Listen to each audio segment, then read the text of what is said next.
过来，跟着我来吧。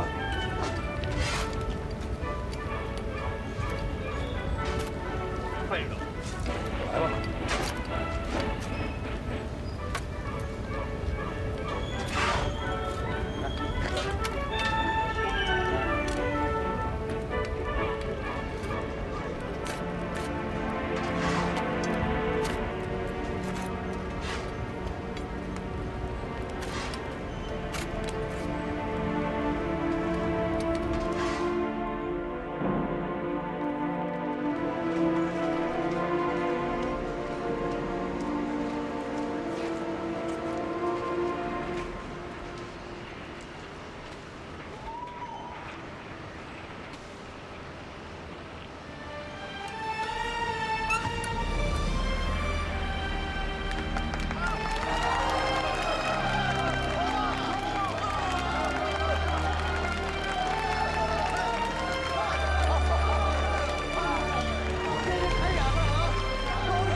怎么会有红色的箭？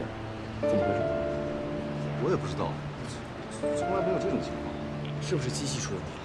我去检查。我去指挥窑看看。哎，犯人，你不能去，那危险！我怎么说人做？可你不听。范旭东，你有罪！不听我的，你一意孤行，你是我们9大的罪人。你知道为什么不行？是因为你们工艺根本不对。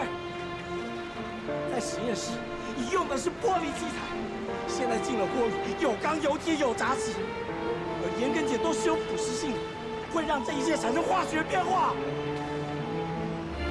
陈先生，他在实验室用的盐是南方的盐，我们现在用的盐是塘沽的海盐。这不同产地的盐，自然会有不同的化学反应。都是学化工的，根本连简单道理都不懂吗？那你怎么不早说我还要怎么说？我都说了100次了，你们有谁听过一句？也成功蒙蔽了眼睛。还有你，你这个坏人！总得想办法，想什么办法？现在有什么办法可想？我们这些钱都是白花了，9大完了，9大本你给坏了。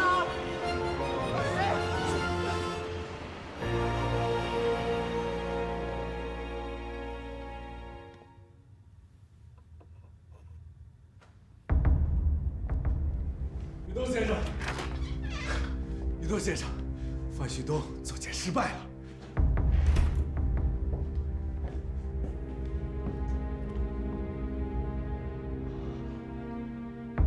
通知横滨船队尽快起航。货一到岸，江南4省5口岸的盐降价1成。是。范旭东这孙子还不知道后院马上就要起火了，咱这叫什么？我还真找不到一合适的词儿来形容。哦，对了，叫落井下石。宇多先生，你可真是高啊！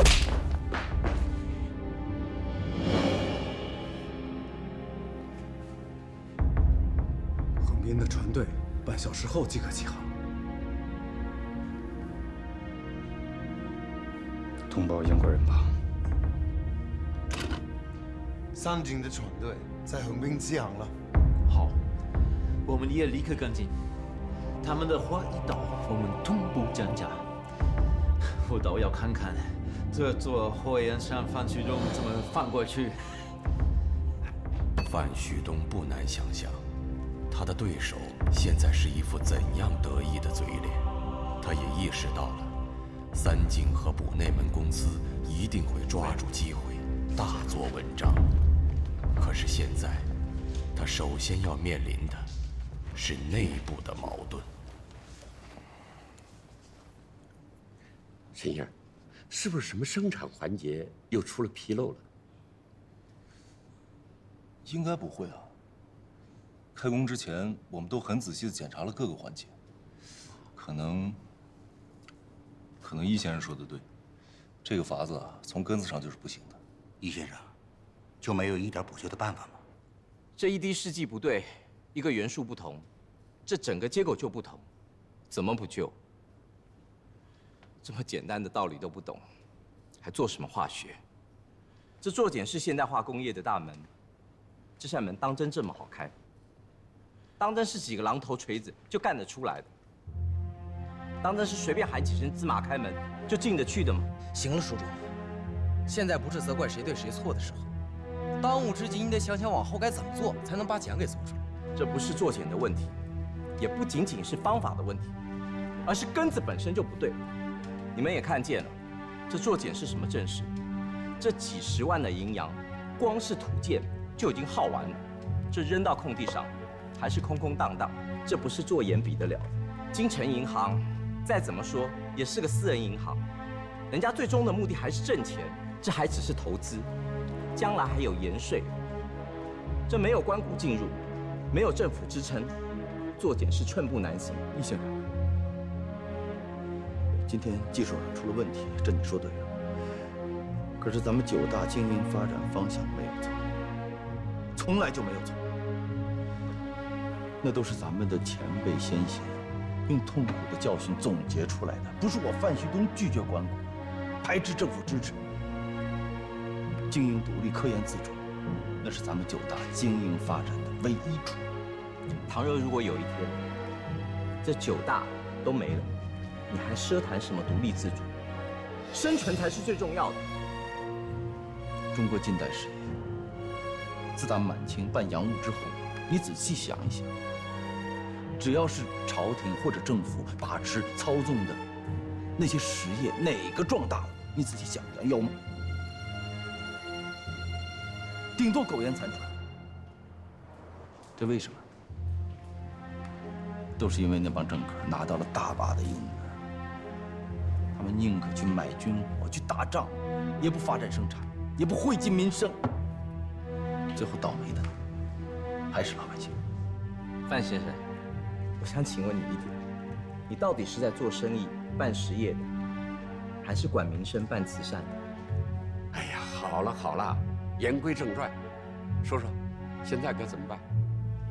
在我们技术还没成熟之前，先摘了永利的牌子，保住9大经验。不可能，那样几十万的银洋就白扔了。那难道你还想继续白扔银子？我看这样吧，陈先生那边抓紧寻找红碱的原因，易先生能够帮忙指点，那就最好了。再一方面，旭东啊，得赶紧去找孙学武孙先生。这我心已死，我就不必了。至于孙学武这个人，办大学可以，主持研究所也绰绰有余，做技术2流吧。是1流，你倒是给做出来，成天就知道挑别人毛病，有什么能耐？子良，王子良，这儿哪有你说话的份儿啊？是，我算个什么东西？成天就知道说风凉话的人是东西。出去！出去就出去。别！该走的不是你，这话该说的我都说了，骂也被骂够，何去何从？你们自己好自为之。署长，先生，署长。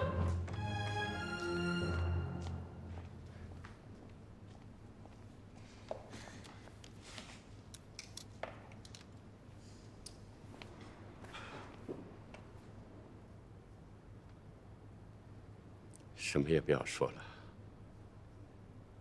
旭东，赶紧到开滦，请孙先生，快去快回，否则这儿也坚持不了多久了。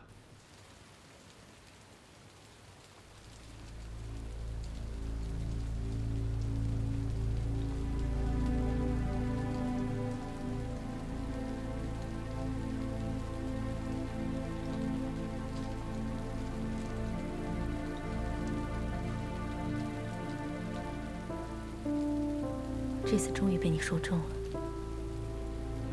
你知道吗？我这回特别恨你。恨你为什么预言这么准。恨吧，连我自己都特别恨我自己。我更恨我自己，为什么只挑得出毛病，却解决不了问题？我更恨我自己，为什么那么没用？为什么做了5、6年，还是做不出纯洁牌？你也别太自责了。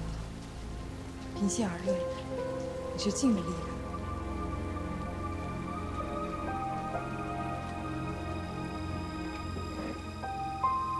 够了，谢谢你，谢谢你，用这句话就够了。今后不管再有多大的委屈，我都不在乎。我知道做简单，但没有想到会这么难。叔叔，你说那个孙先生会成功吗？那个孙先生虽然比我强些，但他强项也不在于此，所以我觉得他未必做得出来。再说那个人性格孤傲，我认为范旭东未必请得动他。难道全世界就没有一个华人能做得出来纯碱吗？有一个人，或许这个人能够做得出来。谁？可是我们请不动他。而且我早说过，这9大的根子不在于人事，不在于技术，在于资金、实力跟背景。如果9大找木关谷，行了，又是你那一套，你都快成传道士了。先别说这些，你刚才说的那个人到底是谁呀？你不要再问我了，我是不会说的。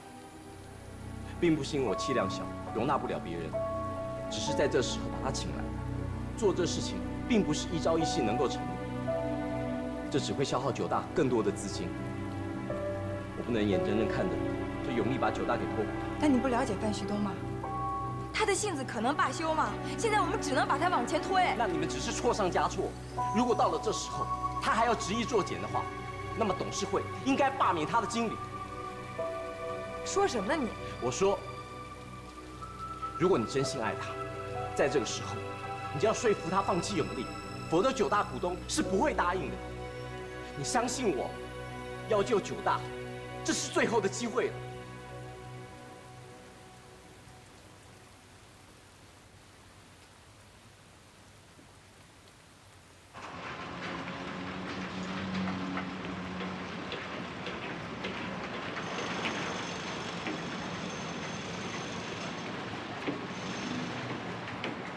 范先生，请，就在前面吗？就在前面。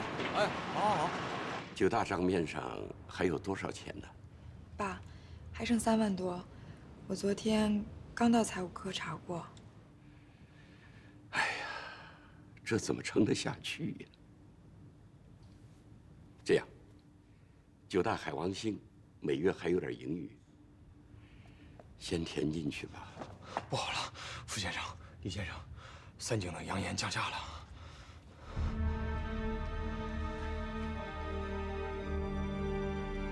真是怕什么来什么呀！仅仅是3井公司吗？不，远远不够。这还仅仅是这场残酷商战的开始。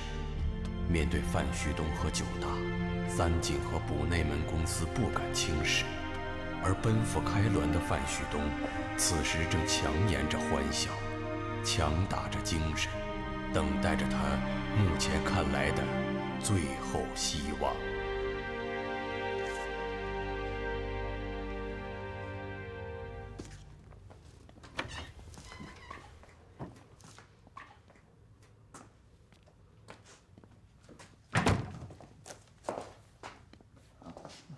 香水，科隆香水。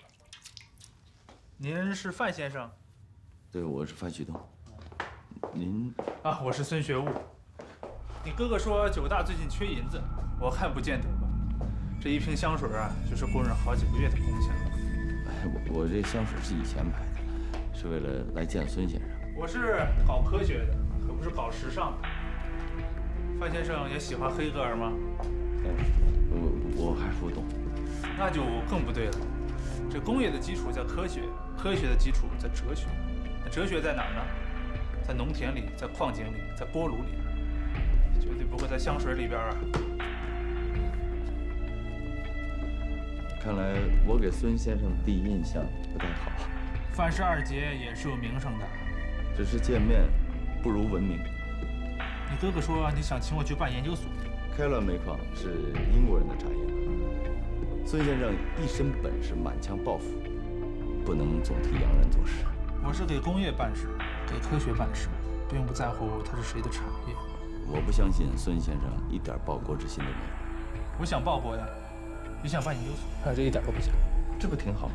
你听我说完啊，我不跟你谈待遇，但是定性分析师、定量分析师、动力室、化学实验室、化学药物研究室这些我都要有。另外每年10万的研究经费，这还不包括以后聘请技师所要的年薪。你能提供，我就跟你走。我也保证每年给你的研究成果物超所值。咱们可以慢慢来，总有一天这一切都会。慢慢来。一个做技术的人，真正的黄金时间只有10年。可是咱们建立起的这个平台，可以给后人用100年、1000年。范先生，我很钦佩你。不过有一种书生，只顾书本，只求真理，比如说我；还有一种书生，经世致用，救国救民，比如说您。我们在同一艘船上，可未必同路啊。你哥哥说永利急需的是做纯碱的技术，这不是我的强项。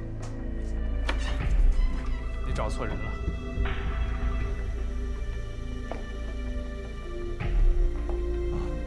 那就等研究所初具规模了，我再来恭请孙先生主持大局。告辞。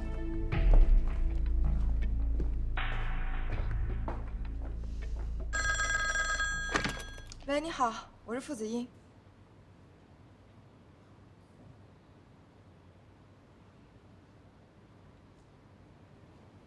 好，我知道了。都说什么了？国内门公司跟日本三井，在江南4省5口岸联合降价1成。落井下石啊！这是落井下石！他们想切断永利的资金来源，没那么容易。傅先生，他们降价1成，我们降2成。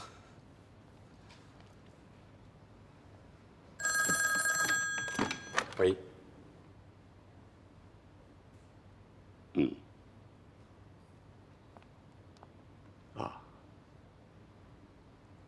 知道了。爸，怎么了？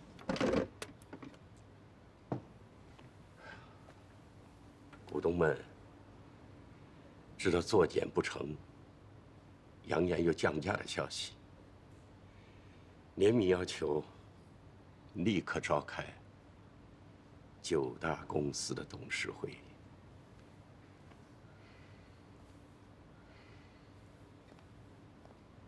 啊，旭东到开滦找孙先生什么时候回来啊？应该就是今天吧。旭东现在的压力最大，可这些事情也瞒不住他。这样吧，等他回来之后，立刻告诉我，我来跟他谈。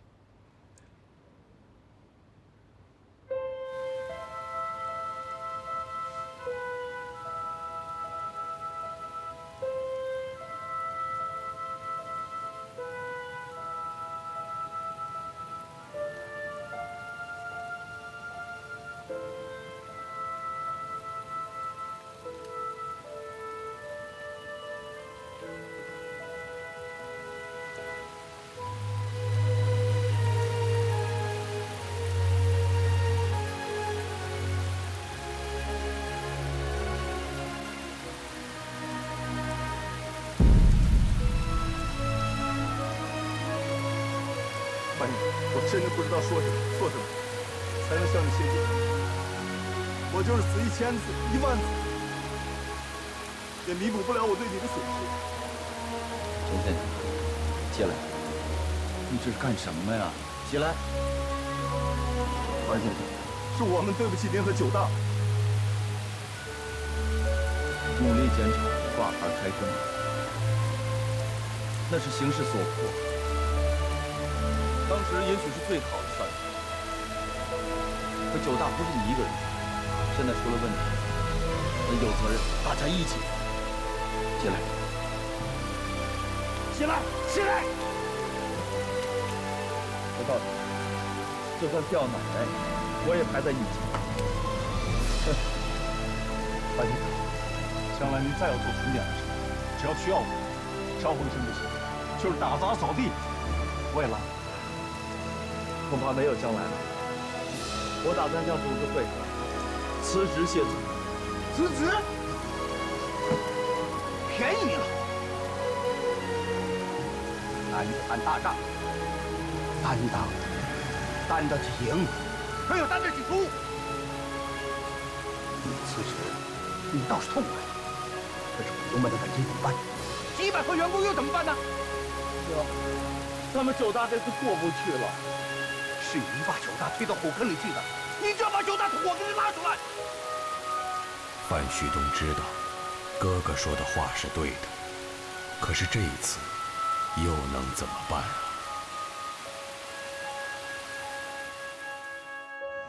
听说9大今天要开董事会，我看范旭东这个总经理怕是保不住了。那过不了多久，我们就可以收手了。他越是在这种困难的时候，越不会向别人求助。世界上有一种人是专门跟自己较劲的人，我的老朋友就属于这种。旭东，旭东，股东都到了，你怎么还在这儿啊？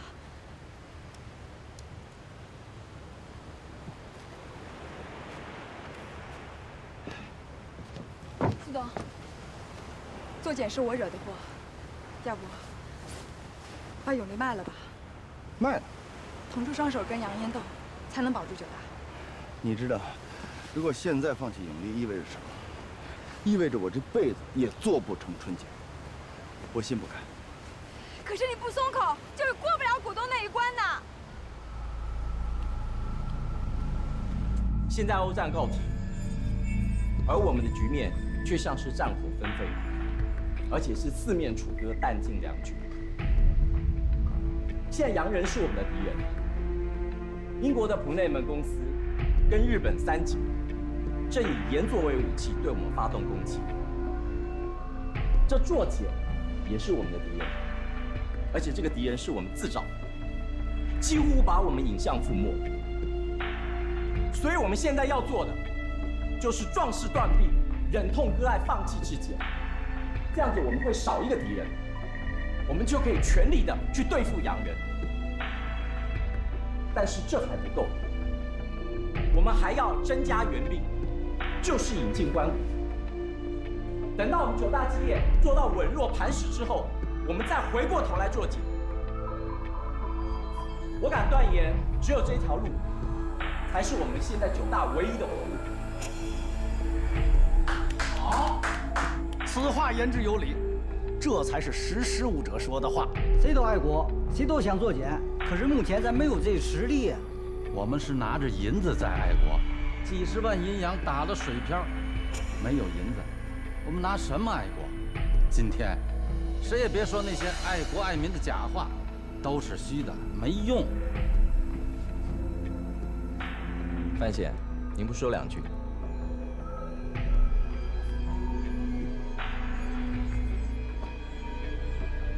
把关谷当成救命草的危害，我不想再说。我还是想重申那3句话：我们办实业，一定要经营独立，一定要科研自由，要回馈社会。这次办检场，我是瞒着傅先生到财政部去申报立项的。现在做检失败了，全部责任都在我。范先生，事儿已经出了，今天大家天南海北聚在一起，不是为了追究谁责任。您心里怎么想的？以后事儿怎么办？跟大伙儿撂个底儿。好，那我就直说，我是想让大家再募一些银子，永利不能停，春检必须要做下去。笑话，闻所未闻。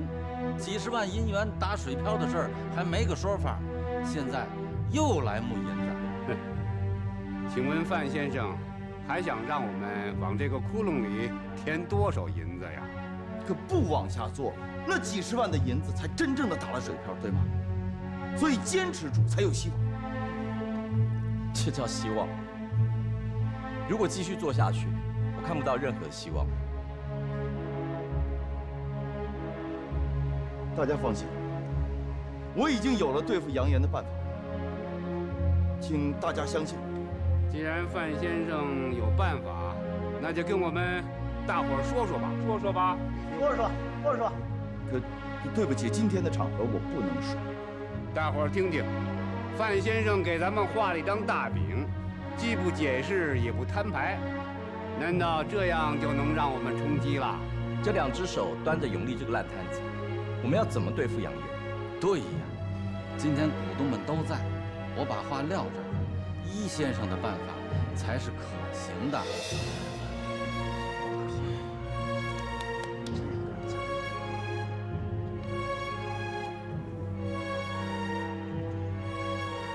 傅先生，您是董事长，难道您就不说句话吗？刚才我在想，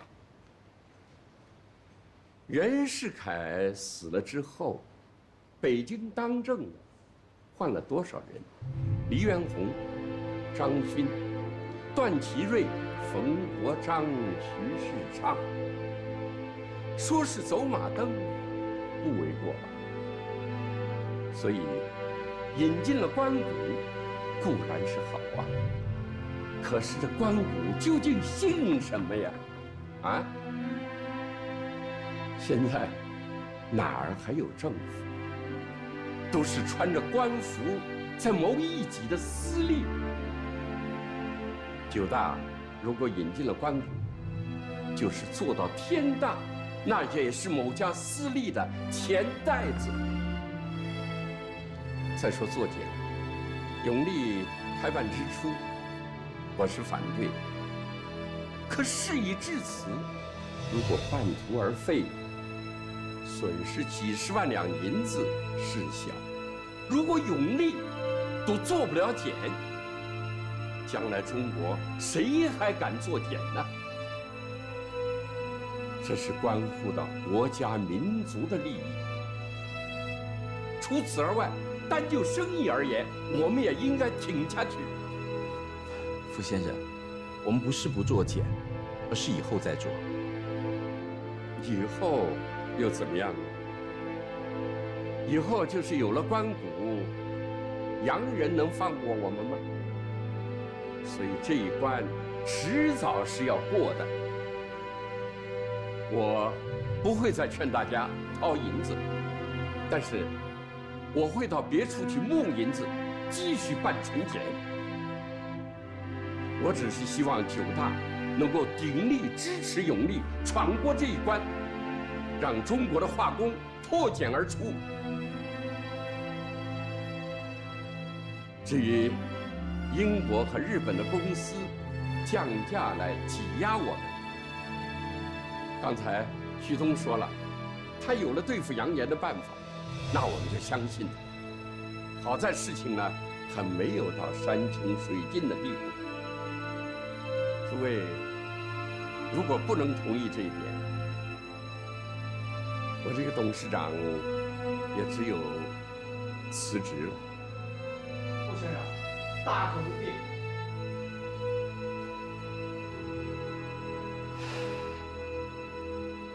这看起来，该走的人不是你们，而是我。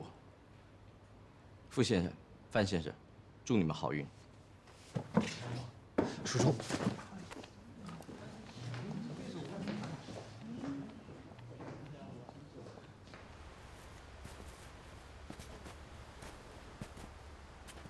我闯了这么大的祸，谢谢您还能支持我。坦白的说，对于你继续作茧，我心里也是七上八下的。只是我没想到一书中，今天怎么跟陈立新那些人站在了一起？不，他不是这个意思吧？你放心，我想办法把他留下。旭东啊，遗书中呢，不一定有坏心，但是现在把他留在9大，是弊多利少啊。你想啊，日月双旋，内讧不断，长此以往，9大是非垮不可。我不是叫你钱纲独断，但是现在只能选这条路。等过了这道坎儿啊，再把他请回来吧。我怎么觉得您像是在押宝啊？这些年，咱们虽然经历了千难万险，你不是一路上披荆斩棘的都过来了吗？哎，年轻人嘛，意气风发，得意忘形，在所难免啊。你啊，只要能够吸取点教训，我就心满意足了。再说了，你不是已经有了对付杨岩的办法了吗？想好怎么跟洋人打这一仗了？想好，可是没把握。说说看。我现在总觉得有一个人应该比咱们还要着急。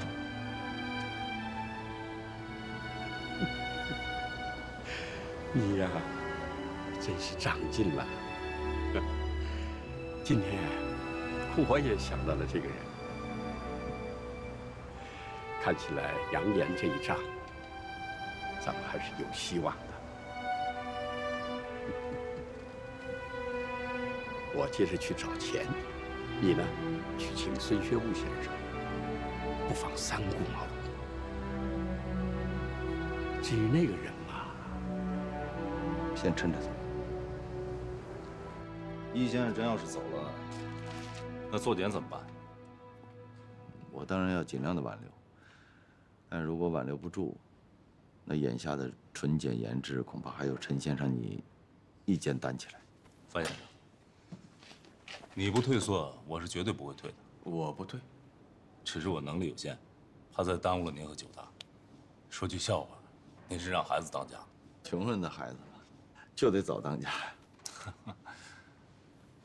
作检我当然责无旁贷，可让我们再想想，中国做化工的到底还有谁能看死大人？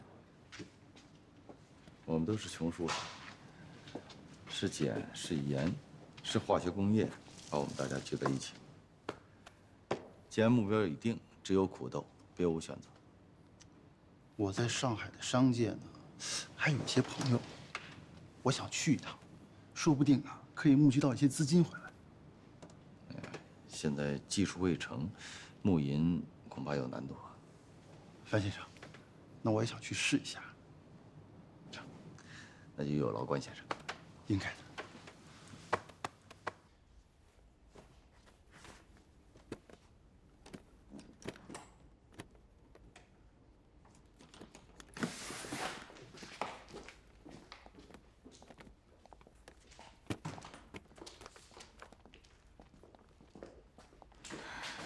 看来这次谁也拦不住你了。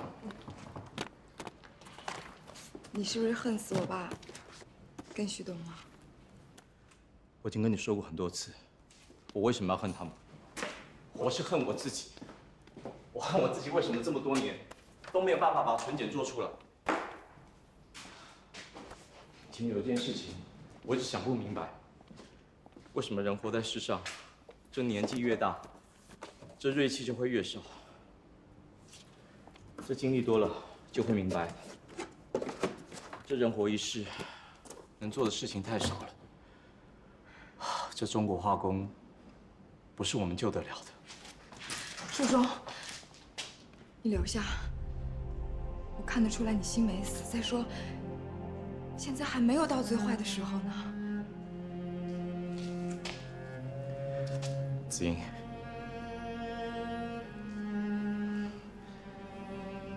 你不要劝我留，我倒想劝你走呢。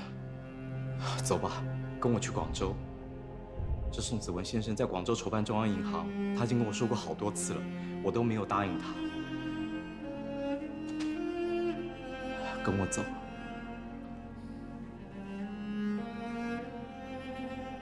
我不能走。有句话，我一定要跟你说。这无论九大还是范旭东，你是一样都得不到。我不能眼睁睁看你这么苦死。未必是苦吧？一个没有前途的事业，一个永远得不到的男人，这不叫苦，什么叫苦？一个人青春是有限的，难道你非要等到不可挽回的时候，你才肯罢休吗？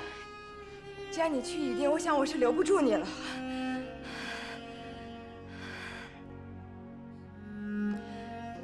九大永烈，挺不过去也就罢了。如果能挺得过去，我希望有一天你还能回来。从再次相遇时的惊喜，到逐渐相处后的无可奈何，面前的这个女人，始终爱的是范旭东。遗书中知道，感动不是喜欢，事业、爱情，他什么也得不到了。他只能带着自己骄傲的躯体离开，而把牵挂的心留在这里。留在这个他想奋斗一生的地方。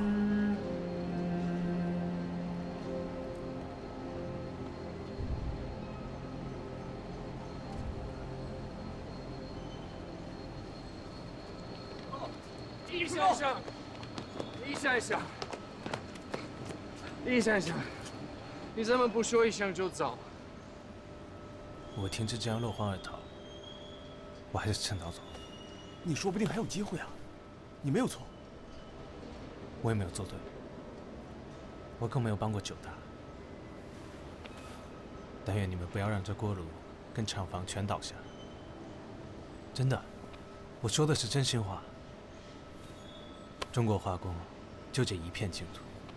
那见见旭东再走吧。见不见，还有什么区别？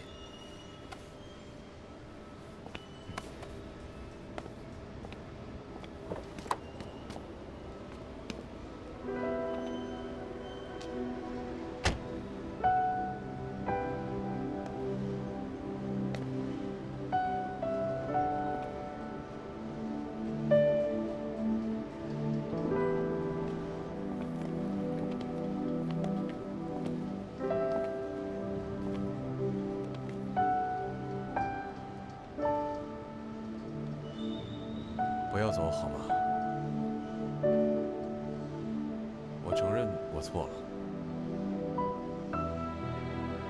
这曲河流的问题，我们就不要再谈了。请相信我，我能给你们做好这个书中。你能来送我，证明你的气度比我大。既然你去意已决，坐我的车去火车站。谢谢。不过你放心，我在九大这么多年的薪水，我是1分钱都不会还给你。九大的薪酬表上永远有你遗书中的名字。我希望有一天，你还能回来，继续签字领钱。对了，在我宿舍的床底下，我留了4口箱子，这是我这么多年来做茧的心得跟笔记资料。虽然我没有成功，但是起码可以给以后的人少走些弯路。里面有一封信，是我留给你的。我想了好多天，要想尽快做出纯碱，大概只有这个人，必须去找他。我要不是黔驴技穷，我是不会跟你去见他的。他跟你比怎么样？他是天，我是地；他是海，我是河。在化学界，所有的华人精英当中，我只服过他。